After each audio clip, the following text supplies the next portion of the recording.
Welcome to global online Kannada. Friends, ಈ ಒಂದು ವಿಡಿಯೋದಲ್ಲಿ ನಾವು Karnataka set 2023 paper 1 teaching and research aptitude ಪ್ರಿಪ್ರೇಷನ್ಗಾಗಿ ರಿಸರ್ಚ್ ಆಪ್ಟಿಟ್ಯೂಡ್ ಮೇಲೆ 50 MCQಗಳನ್ನು ಡಿಸ್ಕಷನ್ ಮಾಡ್ತಾ ಇದ್ದೀವಿ. ನೀವೇನಾದರೂ ಎಲ್ಲ 50 MCQಗಳಿಗೆ ಪ್ರಿಪೇರ್ ಆದರೆ ಈ ಸೆಟ್ನಲ್ಲಿ ಟೀಚಿಂಗ್ ಆಪ್ಟಿಟ್ಯೂಡ್ನಿಂದ ಬರುವ ಹಲವಾರು ಪ್ರಶ್ನೆಗಳನ್ನು ನೀವು ಸಾಲ್ವ್ ಮಾಡೇ ಮಾಡ್ತೀರಾ. ಸೊ ಅದೇ ರೀತಿ ನೀವೇನಾದರೂ Karnataka set 2023 paper 1 teaching and research ಆಪ್ಟಿಟ್ಯೂಡ್ಗೆ ಪ್ರಿಪ್ರೇಷನನ್ನು ಮಾಡ್ತಾ ಇದ್ದರೆ ಗ್ಲೋಬಲ್ ಆನ್ಲೈನ್ ಕನ್ನಡ ವತಿಯಿಂದ ನಾವು ಕ್ರಾಶ್ ಕೋರ್ಸನ್ನು ಆರಂಭ ಮಾಡಿದ್ದೀವಿ. ಸೊ ಈ ಒಂದು ಕ್ರಾಶ್ ಕೋರ್ಸ್ನಲ್ಲಿ ನಿಮಗೆ ಕಂಪ್ಲೀಟ್ ಥಿಯರಿ ಲೆಕ್ಚರ್ಸ್ ಅವೈಲೇಬಲ್ ಆಗ್ತಾ ಇದೆ, ಜೊತೆಗೆ MCQ ಲೆಕ್ಚರ್ಸ್ಗಳನ್ನು ನೀಡ್ತಾ ಇದ್ದೀವಿ, ಪ್ರಾಕ್ಟೀಸ್ MCQ ಸೆಟ್ಟನ್ನು ನೀಡ್ತಾ ಇದ್ದೀವಿ, 50 ಮಾಕ್ ಟೆಸ್ಟ್ಗಳನ್ನು ನೀಡ್ತಾ ಇದ್ದೀವಿ, ಜೊತೆಗೆ ಕಾಂಪ್ರಿಹೆನ್ಸಿವ್ ನೋಟ್ಸನ್ನು ಕೂಡ ನಿಮಗೆ ನೀಡ್ತಾ ಇದ್ದೀವಿ. ಈ ಒಂದು ಕೋರ್ಸ್ ನಿಮಗೆ ಇಂಗ್ಲೀಷ್ ಮತ್ತು ಕನ್ನಡ ಎರಡು ಲ್ಯಾಂಗ್ವೇಜ್ನಲ್ಲಿ ಸಿಗ್ತಾ ಇದೆ ಕೇವಲ 2000 ರುಪೀಸ್ಗೆ. ಸೊ ಇದಕ್ಕಾಗಿ ನೀವು ಗ್ಲೋಬಲ್ ಆನ್ಲೈನ್ ಆ್ಯಪನ್ನು ಪ್ಲೇಸ್ಟೋರ್ನಿಂದ ಡೌನ್ಲೋಡ್ ಮಾಡ್ಕೊಳ್ಬೇಕು. ನಿಮ್ಮ ಮೊಬೈಲ್ ನಂಬರ್ ಅಥವಾ ಇಮೇಲ್ ID ಹಾಕಿ ರಿಜಿಸ್ಟರ್ ಮಾಡಬೇಕು. ನಂತರ ಇಲ್ಲಿ ಸರ್ಚ್ ಫಾರ್ ಕೋರ್ಸಸ್ನಲ್ಲಿ KSET 2023 ಪೇಪರ್ 1 ಅಂತ ಸರ್ಚ್ ಮಾಡಿದರೆ ಈ ಒಂದು ಕೋರ್ಸ್ ನಿಮಗೆ ಇಲ್ಲಿ ವಿಸಿಬಲ್ ಆಗ್ತಾ ಇದೆ. ಸೊ ನಿಮಗೆ ಏನೇ ಕನ್ಫ್ಯೂಷನ್ ಇದ್ದರೆ ಇನ್ನೊಂದು ನಂಬರ್ಗೆ ನೀವು ವಾಟ್ಸಪ್ ಮೆಸೇಜ್ ಮಾಡ್ಬೋದು, ಕಾಲ್ ಮಾಡ್ಬೋದು. ಸೊ ನಾವು let us move to the questions. Here the first question is, here some people have greater chance of being elected than other members of the population. It is called option A probability sampling, option B non probability sampling, option C quota sampling, option D none of the above. So ಇಲ್ಲಿ ಜನಸಂಖ್ಯೆಯ ಇತರ ಸದಸ್ಯರಿಗಿಂತ ಕೆಲವು ಜನರಿಗೆ ಆಯ್ಕೆಯಾಗುವ ಹೆಚ್ಚಿನ ಅವಕಾಶವಿದೆ. ಇದು ಆಪ್ಷನ್ ಎ ಸಂಭವನೀಯತೆಯ ಮಾದರಿ, ಆಪ್ಷನ್ ಬಿ ಸಂಭವನೀಯತೆ ಅಲ್ಲದ ಮಾದರಿ, ಆಪ್ಷನ್ ಸಿ ಕೋಟಾ ಮಾದರಿ, ಆಪ್ಷನ್ ಡಿ ಮೇಲಿನ ಯಾವುದೂ ಅಲ್ಲ. ಅಂದರೆ ನಾವು ಒಟ್ಟು ಜನಸಂಖ್ಯೆಯಿಂದ ಸ್ಯಾಂಪಲನ್ನು ಮಾದರಿಯನ್ನು ಆಯ್ಕೆ ಮಾಡಬೇಕಾದ್ರೆ ಕೆಲವು ಜನರಿಗೆ ಹೆಚ್ಚಿನ ಅವಕಾಶ ಸಿಗ್ತಾ ಇದೆ. ಸೊ ಇದು ಸಂಭವನೀಯತೆ ಅಲ್ಲದ ಮಾದರಿ. So where we are giving greater chance to the some people from the entire population, it is known as the non-probability sampling. So option B is the right answer.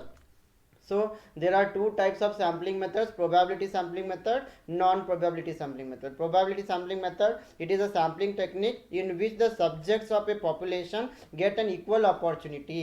But in non-probability sampling method, all the entire population is not getting an equal chance. So here probability sampling method, example random sampling, non-probability non-random sampling. So here probability sampling, it is unbiased, gives unbiased result. Non-probability sampling gives biased result. So these are some differences you can go through. Question number 2, which of the following terms best describes data that were originally collected at an earlier time by a different person for a different purpose? Option A primary data, option B secondary data, option C experimental data, option D none of the above. ಈ ಕೆಳಗಿನ ಯಾವ ಪದಗಳು ಮೂಲತಃ ಬೇರೆ ಸಮಯದಲ್ಲಿ ಬೇರೆ ವ್ಯಕ್ತಿಯಿಂದ ಬೇರೆ ಸಮಯದಲ್ಲಿ ಸಂಗ್ರಹಿಸಿದ ಡೇಟಾವನ್ನು ಉತ್ತಮವಾಗಿ ವಿವರಿಸ್ತಾ ಇದೆ? ಆಪ್ಷನ್ ಎ ಪ್ರಾಥಮಿಕ ದತ್ತಾಂಶ, ದ್ವಿತೀಯ ದತ್ತಾಂಶ ಅಂದರೆ ಮಾಧ್ಯಮಿಕ ದತ್ತಾಂಶ, ಪ್ರಾಯೋಗಿಕ ದತ್ತಾಂಶ, ಮೇಲಿನ ಯಾವುದೂ ಅಲ್ಲ. The correct answer is, it is secondary data, because the researcher is using already collected data. Some person has collected the original data and other person is using it. It is known as the secondary data. ಬೇರೆ ವ್ಯಕ್ತಿ ಸಂಗ್ರಹಿಸಿಟ್ಟ ದತ್ತಾಂಶವನ್ನು ಬಳಸಿಕೊಳ್ಳುವುದಕ್ಕೆ ಮಾಧ್ಯಮಿಕ ದತ್ತಾಂಶ ಅಂತ ಇದ್ದೀವಿ. So here are some differences. Primary data collected by researcher, secondary data collected by other person. Primary data original in original information, secondary not original. Primary example sources are survey, observations, experiments. Secondary data internal record, government publications, etc.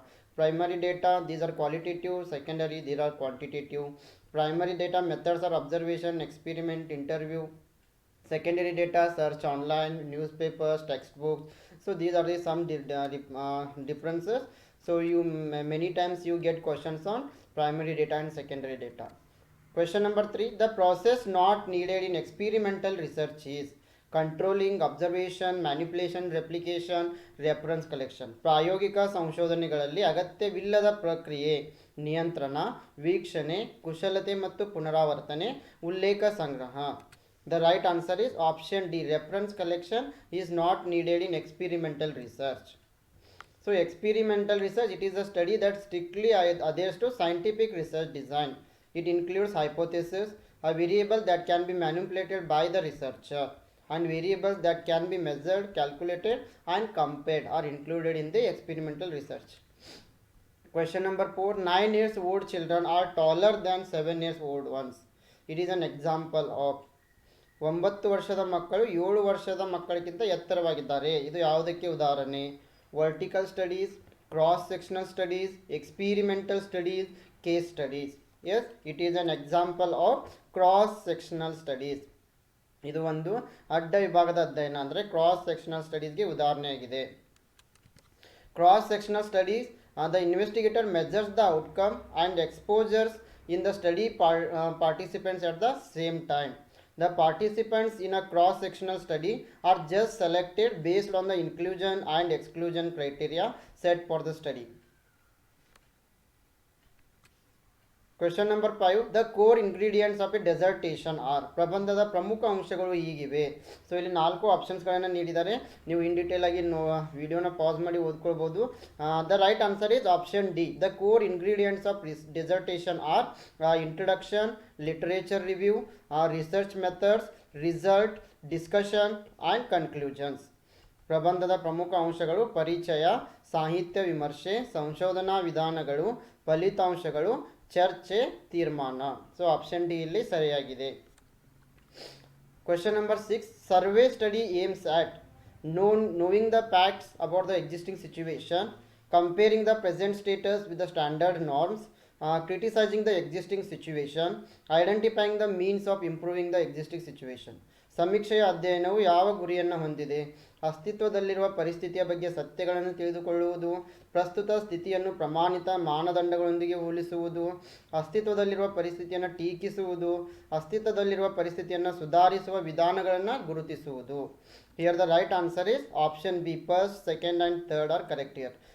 Survey study aims at knowing the facts about existing situation, comparing the present status with the standard norms, criticizing the existing situation. Question number 7. Which of the following is a primary source of data? ಕೆಳಗಿನವುಗಳಲ್ಲಿ ಯಾವುದು ಪ್ರಾಥಮಿಕ ಮೂಲವಾಗಿದೆ? Official record, government documents, information preserved by social religious organisations. Option B personal records, letters, diaries, autobiographies, wills. Option C oral testimony of traditions and customs. Option D all of the above. Yes, here option D is the right answer. All of the above are examples for primary data. So ದಾಖಲೆಗಳಾಗಿರ್ಬೋದು, ಸರ್ಕಾರದ ಮಾಹಿತಿಗಳಾಗಿರ್ಬೋದು, ಧಾರ್ಮಿಕ ಸಂಸ್ಥೆಗಳು ರಕ್ಷಿಸಿರುವ ಮಾಹಿತಿ ಆಗಿರ್ಬೋದು, ವೈಯಕ್ತಿಕ ದಾಖಲೆ, ಪತ್ರ, ದಿನಚರಿ, ಸಂಪ್ರದಾಯ, ಪದ್ಧತಿಗಳು ಎಲ್ಲವೂ ಕೂಡ ಪ್ರಾಥಮಿಕ ದತ್ತಾಂಶಗಳಾಗಿವೆ. So primary data is the data collected by the researcher for the first time. These datas are known as the first hand information. These are original in character. Question number 8. In stratified sampling the units are selected. ಶ್ರೇಣೀಕೃತ ಮಾದರಿಯಲ್ಲಿ ಘಟಕಗಳನ್ನು ಹೇಗೆ ಆಯ್ಕೆ ಮಾಡಲಾಗ್ತದೆ? So 4 options are given here. The correct answer is option A. In stratified sampling method, after dividing the population in different groups on the basis of specific standard and then taking an equal proportion of units from each group. So in stratified sampling, the researcher is going to divide the population into different groups, and from each group, by following some specific method, he is going to choose the population, which is known as the stratified random sampling. So ಶ್ರೇಣೀಕೃತ ಮಾದರಿಯಲ್ಲಿ researcher ಏನು ಮಾಡ್ತಾ ಇದ್ದಾರೆ, ಇಡೀ entire ಜನಸಂಖ್ಯೆಯನ್ನು ವಿವಿಧ ಗುಂಪುಗಳಾಗಿ ವಿಂಗಡಣೆಯನ್ನು ಮಾಡ್ತಾರೆ. ಪ್ರತಿಯೊಂದು ಗುಂಪಿನಿಂದ ಸೊ ನಿರ್ದಿಷ್ಟ ಪ್ರಮಾಣದ ಜನಸಂಖ್ಯೆಯನ್ನು ಮಾದರಿಯನ್ನು ತೆಗೆದುಕೊಳ್ತಾ ಇದ್ದಾರೆ. So stratified random sampling, it is a method of sampling from A population which can be partition into sub population, and from each subpopulation determined people will be selected. Question number 9. Research that is done to examine the findings of someone else using the same variables but different people is which of the following? Exploration, hypothesis, replication, empiricism. ಒಂದೇ ಅಸ್ಥಿರ ಅದರ ವಿಭಿನ್ನ ಜನರನ್ನು ಬಳಸಿಕೊಂಡು ಬೇರೊಬ್ಬರ ಆವಿಷ್ಕಾರಗಳನ್ನು ಪರೀಕ್ಷಿಸಲು ನಡೆಸಿದ ಸಂಶೋಧನೆಗೆ ಯಾವುದು? ಆಪ್ಷನ್ ಎ ಪರಿಶೋಧನೆ, ಕಲ್ಪನೆ, ಪುನರಾವರ್ತನೆ, ಅನುಭವವಾದ.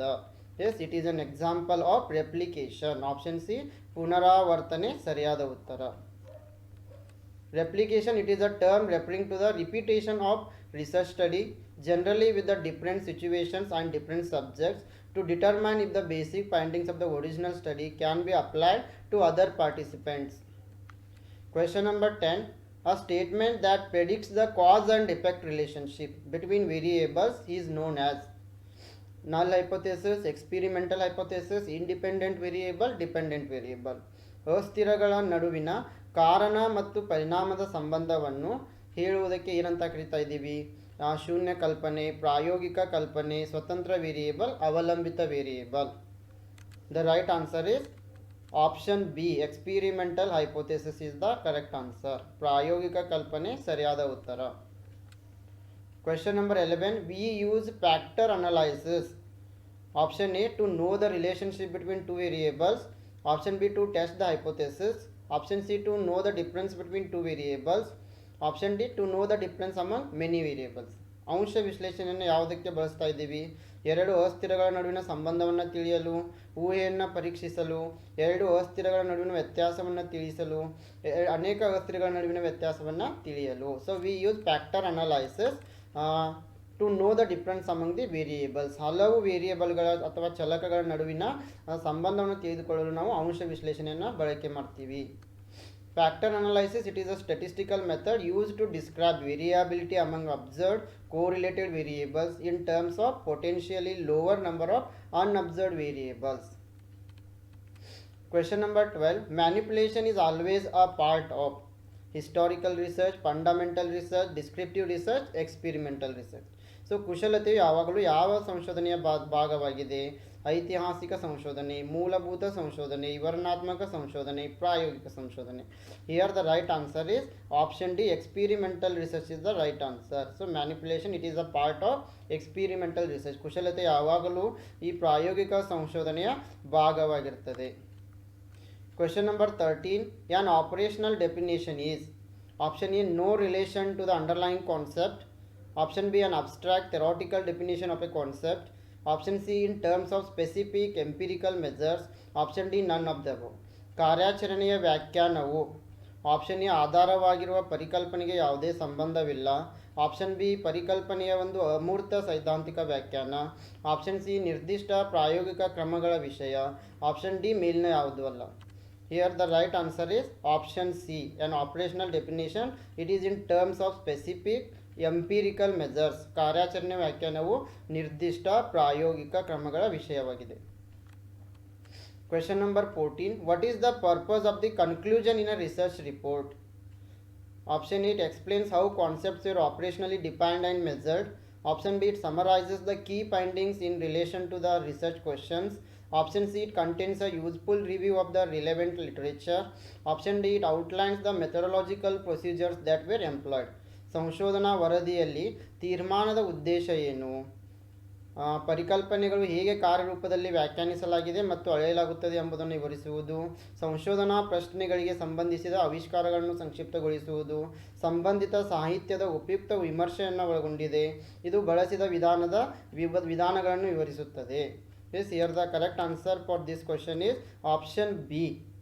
The purpose of conclusion in a research report to summarize the key findings in relation to the research questions. ತೀರ್ಮಾನದ ಮುಖ್ಯ ಉದ್ದೇಶ ಸಂಶೋಧನಾ ಪ್ರಶ್ನೆಗಳಿಗೆ ಸಂಬಂಧಿಸಿದ ಆವಿಷ್ಕಾರಗಳನ್ನು ಸಂಕ್ಷಿಪ್ತಗೊಳಿಸುವುದು.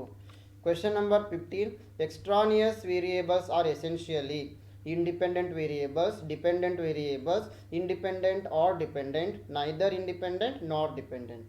ಬಾಹ್ಯ ಅಸ್ಥಿರಗಳು ಮೂಲಭೂತವಾಗಿ ಸ್ವತಂತ್ರ ಅಸ್ಥಿರಗಳು, ಅವಲಂಬಿತ ಅಸ್ಥಿರಗಳು, ಸ್ವತಂತ್ರ ಅಥವಾ ಅವಲಂಬಿತವಲ್ಲ. The right answer is option A. Extraneous variables are independent variables. ಬಾಹ್ಯ ಅಸ್ಥಿರಗಳು ಮೂಲಭೂತವಾಗಿ ಸ್ವತಂತ್ರವಾಗಿ ಅಸ್ಥಿರವಾಗಿರುತ್ತವೆ. ಮೀನ್ಸ್ ಅಸ್ಥಿರ ಚಲಕಗಳು. Extraneous variables are all variables which are not the independent variable but could affect the result.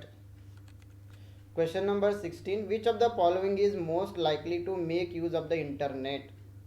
ಈ ಕೆಳಗಿನಲ್ಲಿ ಯಾವುದು ಇಂಟರ್ನೆಟನ್ನು ಹೆಚ್ಚಾಗಿ ಬಳಸಲಾಗ್ತದೆ? Web conference, seminar, symposium, none of the above. So internet is necessary in web conference. So web ಕಾನ್ಫರೆನ್ಸ್ನಲ್ಲಿ internet ಅವಶ್ಯಕತೆ ಇದೆ. Question number 17. Fundamental research is usually carried out in classroom, field setting, laboratory conditions, social setting. ಮೂಲಭೂತ ಸಂಶೋಧನೆಯನ್ನು ಸಾಮಾನ್ಯವಾಗಿ ಎಲ್ಲಿ ನಡೆಸಲಾಗ್ತದೆ? ತರಗತಿ, ಕ್ಷೇತ್ರ setting, ಪ್ರಯೋಗಾಲಯ ಪರಿಸ್ಥಿತಿ, ಸಾಮಾಜಿಕ setting. The right answer is option C, laboratory conditions. Fundamental research it is carried out in laboratory conditions. ಮೂಲಭೂತ ಸಂಶೋಧನೆಯನ್ನು ಈ ಪ್ರಯೋಗಾಲಯಗಳಲ್ಲಿ ನಡೆಸಲಾಗುತ್ತೆ. The main purpose of fundamental research is to add existing stock of knowledge. So adding new information to the earlier existing information is known as the basic research or fundamental research. Question number 18. A good thesis writing should involve. ಉತ್ತಮ ಪ್ರಬಂಧ ಬರವಣಿಗೆ ಏನನ್ನು ಒಳಗೊಂಡಿರುತ್ತದೆ? Reduction of punctuation and grammatical errors, careful checking of references, consistency in the way thesis is written, a clear and well written abstract. Yes, here the right answer is option A. All of the above are correct here. Good thesis involve reduction of punctuation and grammatical errors, careful checking of references, consistency, then a clear and well written abstract. Question number 19. Which scientific method is a top down or confirmatory approach? ಯಾವ ವೈಜ್ಞಾನಿಕ ವಿಧಾನವು top down approach ಆಗಿದೆ? Deductive method, inductive method, hypothesis method, pattern method. The right answer is option A. Deductive method is the correct answer. Deductive method, it is also termed as top down or general to specific approach. So in deduction we start from a theory and try to prove it right with help of the available information. Question number 20. In sampling, the lottery method is used for. ಮಾದರಿಯಲ್ಲಿ lottery ವಿಧಾನವನ್ನು ಬಳಸಲಾಗ್ತಾ ಇದೆ ಯಾವುದಕ್ಕಾಗಿ? Option A interpretation, theorisation, conceptualisation, randomisation. The right answer is option D, randomisation. ಯಾದೃಚ್ಛೀಕರಣದಲ್ಲಿ ಮಾದರಿ ವಿಧಾನವನ್ನು ಬಳಕೆ ಮಾಡ್ತೀವಿ. Question number 21. Which scale is the simplest form of measurement? ಮಾಪನದ ಸರಳ ರೂಪ nominal scale. It is the simplest form of measurement. Option A is correct. Nominal scale, it is also termed as classificatory scale. A variable being measured on a nominal scale may have 1, 2 or more subcategories depending upon the extent of variation. Question number 22. Which of the following includes examples of qualitative variables? ಈ ಕೆಳಗಿನವುಗಳಲ್ಲಿ ಯಾವುದು ಪರಿಮಾಣಾತ್ಮಕ ಅಸ್ಥಿರಗಳ ಉದಾಹರಣೆಗಳಾಗಿವೆ? Sorry, not qualitative, quantitative variables. Age, temperature, income and height, grade point, average, anxiety, reading performance, gender, religion, ethnic group. Option D, both A and B. The right answer is option D. So age, temperature, income, height, grade point, average, anxiety level, reading performance, all these are quantitative variables. Question number 23. An investigator wants to study the vocational aspirations of visually challenged children in a wide geographical area. He should select his sample by using simple random sampling, stratified sampling, purposive sampling, convenient sampling. ವಿಶಾಲ ಭೌಗೋಳಿಕ ಪ್ರದೇಶದಲ್ಲಿ ದೃಷ್ಟಿ ವಿಕಲಚೇತನ ಮಕ್ಕಳ ವೃತ್ತಿಪರ ಆಕಾಂಕ್ಷೆಗಳನ್ನು ಅಧ್ಯಯನ ಮಾಡಲು ತನಿಖಾಧಿಕಾರಿ ಬಯಸ್ತಾ ಇದ್ದಾರೆ. ಅವರು ಬಳಸುವ ಮಾದರಿ ವಿಧಾನ ಯಾವುದು? ಸರಳ ಯಾದೃಚ್ಛಿಕ ಮಾದರಿ, ಶ್ರೇಣೀಕೃತ ಮಾದರಿ, ಉದ್ದೇಶಪೂರ್ವಕ ಮಾದರಿ, ಅನುಕೂಲಕರ ಮಾದರಿ. The right answer is option B. He can use stratified sampling. ಶ್ರೇಣೀಕೃತ ಮಾದರಿಯನ್ನು ಬಳಕೆ ಮಾಡಬಹುದು. Stratified sampling refers to a type of sampling method. Here the researcher divides the population into separate groups. Then by using a probability sample, he is going to draw the sample from each group. Question number 24.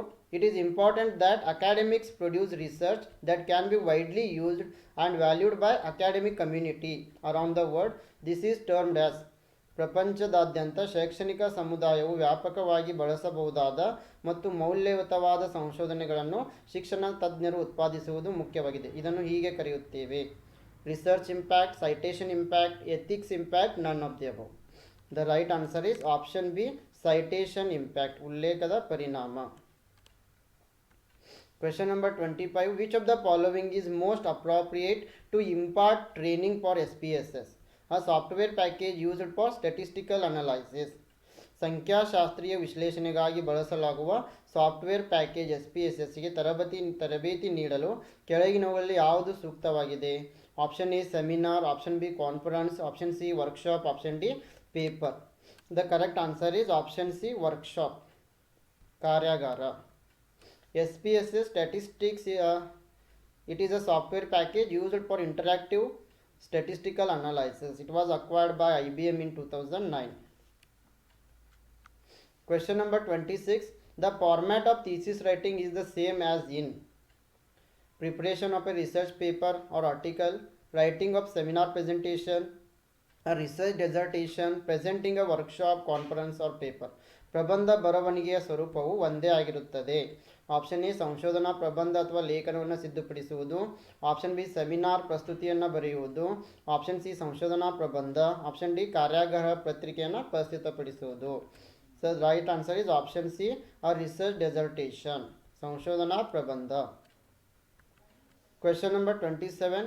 Here some people have greater chance of being selected than other members of the population. It is probability sampling, non-probability sampling, quota sampling, none of the above. ಇಲ್ಲಿ ಜನಸಂಖ್ಯೆ ಇತರ ಸದಸ್ಯರಿಗಿಂತ ಕೆಲವು ಜನರಿಗೆ ಆಯ್ಕೆಯಾಗುವ ಹೆಚ್ಚಿನ ಅವಕಾಶವಿದೆ. ಇದು ಸಂಭವನೀಯತೆ ಮಾದರಿ, ಸಂಭವನೀಯತೆ ಅಲ್ಲದ ಮಾದರಿ, ಕೋಟಾ ಮಾದರಿ ಯಾವುದು ಅಲ್ಲ. The right answer is option B, non-probability sampling. Non-probability sampling, it is a sampling technique where the samples are gathered in a process that does not give all the individuals in the population equal chance. Question number 28. The act of publishing the same data and results in more than one journal or publication refers to which of the following professional issues? Partial publication, duplicate publication, full publication, none of the above. ಒಂದೇ data ಮತ್ತು ಫಲಿತಾಂಶಗಳನ್ನು ಒಂದಕ್ಕಿಂತ ಹೆಚ್ಚು journal ಅಥವಾ ಪ್ರಕಟಣೆಯಲ್ಲಿ ಪ್ರಕಟಿಸುವ ಕಾರ್ಯವು ಈ ಕೆಳಗಿನ ಯಾವ ವೃತ್ತಿಪರ ಸಮಸ್ಯೆಗಳನ್ನು ಸೂಚಿಸ್ತಾ ಇದೆ? ಭಾಗಶಃ ಪ್ರಕಟಣೆ, ನಕಲಿ ಪ್ರಕಟಣೆ, ಪೂರ್ಣ ಪ್ರಕಟಣೆ ಯಾವುದಲ್ಲ. The right answer is option B, duplicate publication, ನಕಲಿ ಪ್ರಕಟಣೆ. Question number 29. Research can be conducted by a person, has studied research methodology, holds a postgraduate degree, possesses thinking and reasoning ability, who is hard worker. ಯಾವ ವ್ಯಕ್ತಿಯಿಂದ ಸಂಶೋಧನೆ ನಡೆಸಬಹುದು? ಸಂಶೋಧನೆ ವಿಧಾನವನ್ನು ಅಧ್ಯಯನ ಮಾಡಿದವರು, ಸ್ನಾತಕೋತ್ತರ ಪದವಿ ಪಡೆದವರು, ಚಿಂತನೆ ಮತ್ತು ತಾರ್ಕಿಕ ಸಾಮರ್ಥ್ಯ ಹೊಂದಿದವರು, ಕಠಿಣ ಕೆಲಸಗಾರ. The right answer is option C, research can be conducted by a person who possess thinking and reasoning ability. ಚಿಂತನೆ ಮತ್ತು ತಾರ್ಕಿಕ ಸಾಮರ್ಥ್ಯವನ್ನು ಹೊಂದಿದವರು ಸಂಶೋಧನೆಯನ್ನು ನಡೆಸಬಹುದು. Question number 30. What do you consider as the main aim of interdisciplinary research? To bring out holistic approach to research, to reduce the emphasis of single subject in research, to oversimplify the problem of research, to create new trend in research. ಅಂತರ್ ಶಿಕ್ಷಣ ಸಂಶೋಧನೆಯ ಮುಖ್ಯ ಗುರಿ ಸಂಶೋಧನೆಗೆ ಸಮಗ್ರ ವಿಧಾನ ತರುವುದು, ಸಂಶೋಧನಾ ಕ್ಷೇತ್ರದಲ್ಲಿ ಒಂದೇ ವಿಷಯದ ಮಹತ್ವ ಕಡಿಮೆ ಮಾಡುವುದು, ಸಂಶೋಧನೆಯ ಸಮಸ್ಯೆಯನ್ನು ಸರಳೀಕರಿಸುವುದು, ಸಂಶೋಧನಾ ವಿಧಾನದಲ್ಲಿ ಹೊಸ ಪ್ರವೃತ್ತಿಯನ್ನು ಸೃಷ್ಟಿಸುವುದು. The right answer is option A, main aim of interdisciplinary research is to bring out holistic approach to research. ಅಂತರ್ ಶಿಕ್ಷಣ ಸಂಶೋಧನೆಯ ಮುಖ್ಯ ಗುರಿ ಸಂಶೋಧನೆಗೆ ಸಮಗ್ರ ವಿಧಾನವನ್ನು ತರುವುದು. Question number 31. Which scientific method is the top down or confirmatory approach? Top down approach ಯಾವುದು? Deductive, inductive, hypothesis, pattern method. The right answer is option A, deductive method. Deductive approach, we start from a theory and try to prove it right. Means we are moving from general to specific. Question number 32. Research that is done to understand an event from the past is known as? Option A, experimental research. Option B, historical research. Option C, replication. Option D, archival research. ಹಿಂದಿನ ಘಟನೆಯನ್ನು ಅರ್ಥ ಮಾಡಿಕೊಳ್ಳಲು ಮಾಡಿದ ಸಂಶೋಧನೆ. ಪ್ರಾಯೋಗಿಕ ಸಂಶೋಧನೆ, ಐತಿಹಾಸಿಕ ಸಂಶೋಧನೆ, ಪುನರಾವರ್ತನೆ, ಆರ್ಕೈವಲ್ ಸಂಶೋಧನೆ. The right answer is option B, historical research, ಐತಿಹಾಸಿಕ ಸಂಶೋಧನೆ. Question number 33. Which of the following is not a characteristic of research? Research is systematic, research is not a process, research is problem oriented, research is not passive. ಕೆಳಗಿನವುಗಳಲ್ಲಿ ಯಾವುದು ಸಂಶೋಧನೆಯ ಲಕ್ಷಣ ಅಲ್ಲ?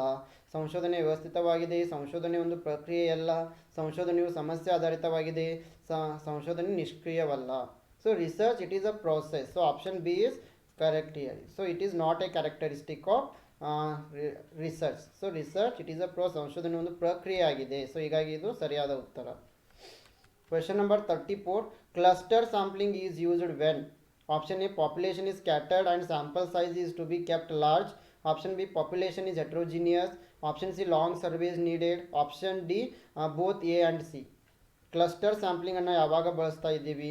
ಜನಸಂಖ್ಯೆಯು ಚದುರಿದಾಗ ಮತ್ತು ಮಾದರಿ ಗಾತ್ರವನ್ನು ದೊಡ್ಡದಾಗಿ ಇರಿಸಬೇಕಾದಾಗ, ಜನಸಂಖ್ಯೆಯು ವೈವಿಧ್ಯಮಯವಾಗಿದೆ.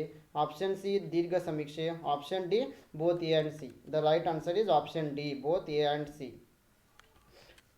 Cluster sampling, it is a sampling plan used when mutually homogeneous yet internally heterogeneous groupings are evident in a statistical population.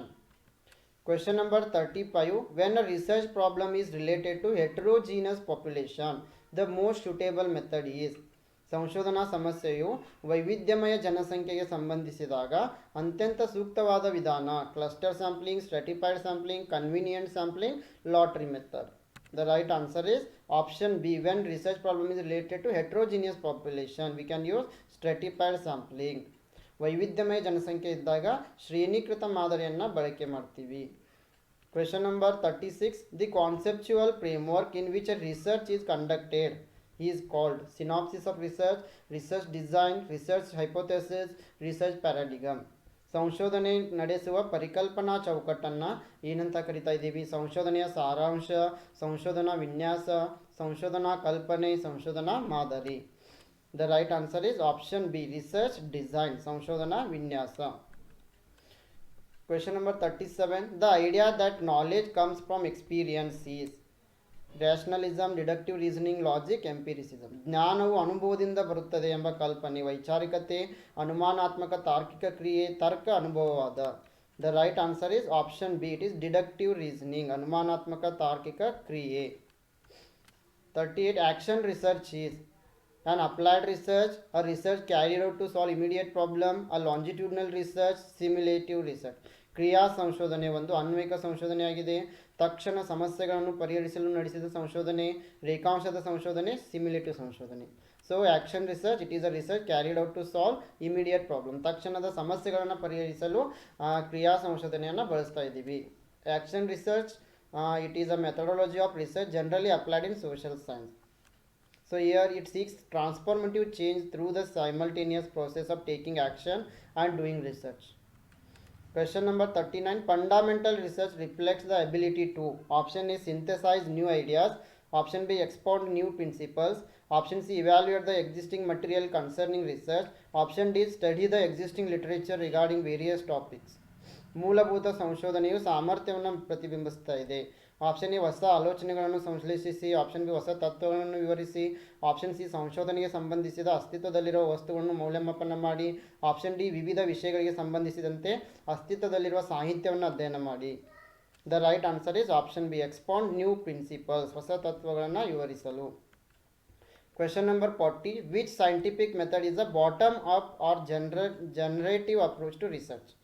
ಯಾವ ವೈಜ್ಞಾನಿಕ ವಿಧಾನ ಬಾಟಮ್ ಅಪ್ ಅಪ್ರೋಚ್ ಅಥವಾ ಸಂಶೋಧನಾ ಉತ್ಪಾದನಕ ವಿಧಾನವಾಗಿದೆ?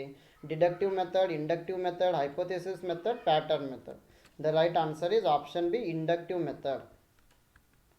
Inductive reasoning works the other way, moving from specific observation to general objects.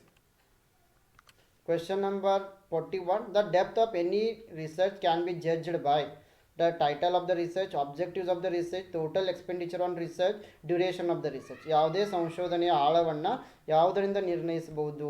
ಸಂಶೋಧನೆಯ ಶೀರ್ಷಿಕೆ, ಸಂಶೋಧನೆಯ ಉದ್ದೇಶ, ಸಂಶೋಧನೆಯ ಖರ್ಚು, ಸಂಶೋಧನಾ ಅವಧಿ. The right answer is option B.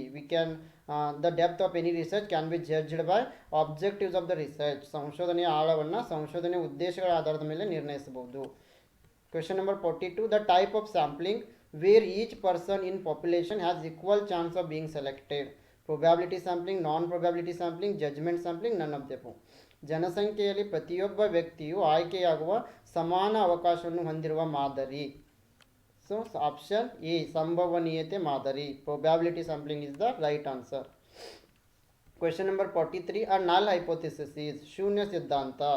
When there is no difference between variables, the same as research hypothesis, subjective in nature. When there is difference between variables, null hypothesis when there is no difference between variables. ಶೂನ್ಯ ಸಿದ್ಧಾಂತ ಅಂದರೆ ಚಲಕಗಳ ನಡುವೆ ಯಾವುದೇ ವ್ಯತ್ಯಾಸ ಇರುವುದಿಲ್ಲ. Question number 44. The accuracy of the research process depends upon. ಸಂಶೋಧನಾ ಪ್ರಕ್ರಿಯೆ ನಿಖರತೆ ಯಾವುದನ್ನು ಅವಲಂಬಿಸಿರುತ್ತದೆ? So option D is correct. Unbiased attitude of researchers, the sample size, the research method adopted. Also all of the above is the right answer.